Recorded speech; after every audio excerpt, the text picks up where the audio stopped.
सूरज की कृपा से आपका जीवन उज्जवल और समृद्ध हो, आपके परिवार में सुख शांति और समृद्धि बनी रहे। आप सभी को छठ पर्व की मंगलमयी शुभकामनाएं। छठी मैया की कृपा से आपकी हर मनोकामना पूरी हो और आपके जीवन में खुशियों की बारिश हो। जय श्रीमनारायण। राधे राधे।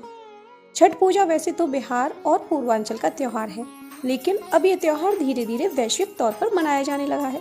4 दिन तक चलने वाला ये त्योहार हर साल कार्तिक मास की शुक्ल पक्ष की षष्ठी तिथि को मनाया जाता है।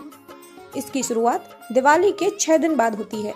महिलाएं ये व्रत अपने संतान की सुख शांति और लंबी उम्र के लिए करती हैं। इस साल छठ पूजा की शुरुआत 5 नवंबर से हो रही है, जो कि 8 नवंबर तक जाएगी।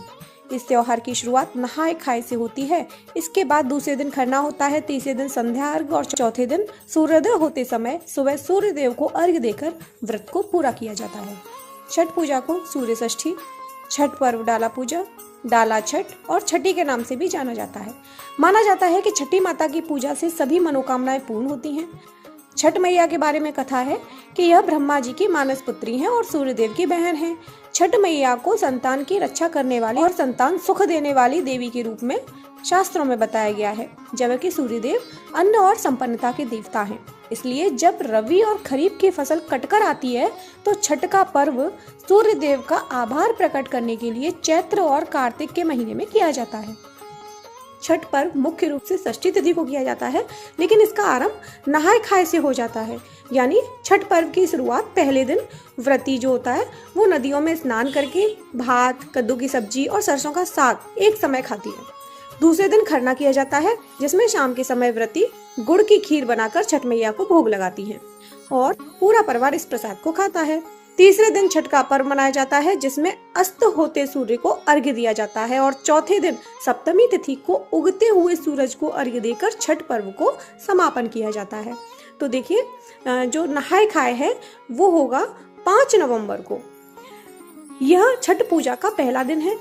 इस दिन व्रती महिलाएं बाल धोकर नहाती हैं और शाम के समय में सात्विक भोजन करती हैं। यह पर्व कार्तिक महीने की शुक्ल पक्ष की चतुर्थी तिथि पर मनाया जाता है। उसके बाद अगले दिन होता है खरना। खरना होगा 6 नवंबर को। इस दिन व्रती महिलाएं शाम के समय में स्नान के बाद गुड़ का खीर और रोटी बनाती हैं। खीर बनाने के बाद खीर और रोटी का भोग छठी मैया और सूर्यदेव को चढ़ाया जाता है। खरना की पूजा के बाद वही खाना व्रती महिलाएं खाती हैं और प्रसाद बांटती हैं। उसके बाद छठ पूजा के तीसरे दिन शाम के समय में सूर्य देवता को अर्घ्य दिया जाता है और यह दिया जाएगा 7 नवंबर को। इस दिन सूर्यास्त के समय नदी या तालाब के किनारे जाकर जो व्रती हैं वह सूर्यदेव को अर्घ्य देती हैं। यह छठ पूजा का सबसे महत्वपूर्ण दिन होता है। इस दिन महिलाएं पूरे दिन निर्जला व्रत रखती हैं और छठ का प्रसाद बनाकर उसे बांस के डाले में सजाती हैं। उसके बाद छठ पूजा के चौथे दिन यानी कि 8 नवंबर को प्रातःकालीन अर्घ्य दिया जाता है। उगते हुए सूरज को जल दिया जाता है। इसे उषा अर्घ के नाम से जाना जाता है। उषा अर्घ के बाद व्रत पूरा होता है। इसके बाद व्रत का पारण किया जाता है। छठ पूजा को सबसे कठिन व्रतों में से एक माना जाता है, क्योंकि इस दौरान श्रद्धालुओं को कठोर नियमों का पालन करना पड़ता है।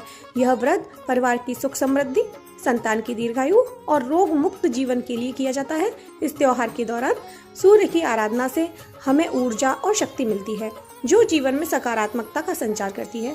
छठ पूजा के दौरान प्रसाद के रूप में ठेकुआ, मालपुआ, चावल के लड्डू, फलों और नारियल का प्रयोग किया जाता है। ये सभी प्रसाद शुद्ध सामग्री से बनाए जाते हैं और सूर्य देवता को अर्पित किए जाते हैं। तो प्रिय भक्तों, अगर हमारे द्वारा दी गई जानकारी आपको पसंद आई हो तो प्लीज वीडियो को लाइक कर शेयर करें।